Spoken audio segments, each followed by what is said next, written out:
What's up, Valorant fans? Welcome back to the Valorant Report. I'm IHOLDSHIFT. It's good to have you guys as we're talking over the WePlay Invitational. A couple days of qualifiers have gone on, but now we get into the cumulative group stage before we get into our playoff for this Ignition Series showcasing, well, I guess it's pretty fair to say, 8 of the best teams in Europe. The way this format works is a little bit different than the other invitationals that we've had. There will be one full group standings, of which there will be round 1 matches, round 2 matches, and round 3 matches that will be happening. Kind of a little bit strange. I'm not gonna lie, it's a little bit weird to see it, but essentially you'll have one matchup per day. I believe the intent is to stream each and every single one of them, and by the 3rd day, a couple of teams will be mathematically eliminated, so the last 6 will play, as the bottom 2 should be established by that point. Past that, though, it is important to note that this will be a best of 3 all the way throughout, not just the group stage, but also in the 4-team single elimination bracket.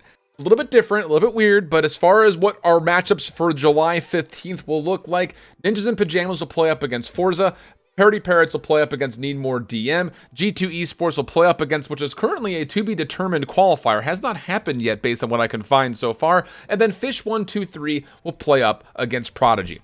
So who do you need to be looking out for? Who should you be kind of turning your attention towards?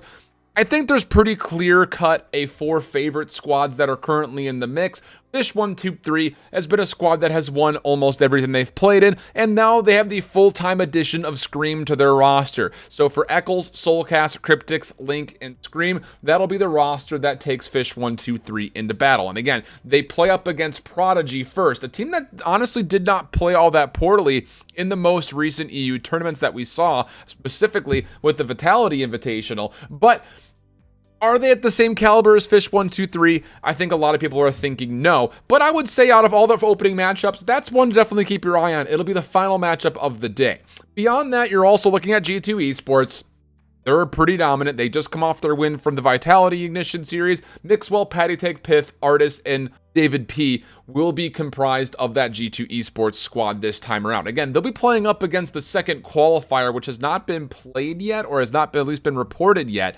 They'll be playing that matchup 3rd. I think a lot of people looking at this team right now are putting them in the run for favorites, but I think there are some potential considerations for teams like Fish123 and the next team on my list to kind of keep an eye out for, which is the newly signed NinjasInPants squad. If you missed my video last time, we were talking about a couple of new roster additions and organizations that are looking to get involved with Valorant. NinjasInPants obviously being a team that needed to fill up this roster as COVID and a couple of issues with travel were keeping what was that Paladins World Championship team from getting together and staying as a full squad. So now with Rhyme and Lucker being the duo that's been mostly sticking with this NinjasInPants squad, they now get the help of Kriya, Hip, and Fearoff.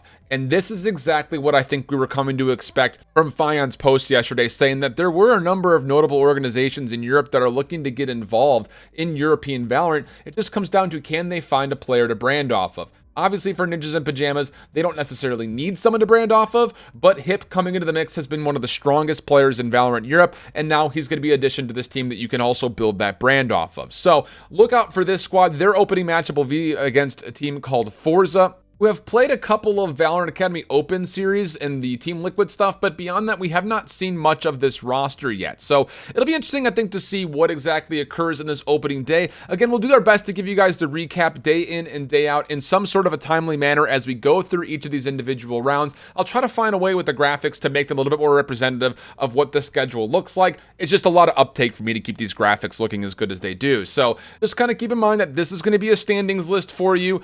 It'll be one matchup for each team per day for the first 3 days, on the 15th, the 16th, and the 17th, and then things will conclude with, again, like I mentioned, a best of 3 4-team single elimination playoff. It'll kind of be scrapping off the bottom almost every single day that we're able to watch and tune. So hope you guys enjoy the games. Again, come right back here for your recap on the day as far as what you need to know and who's looking strong, who might not be looking strong, and who could potentially be the favorite to win this WePlay Invitational. And until the next video, hope you guys out there keep holding it down. Later. Bye-bye.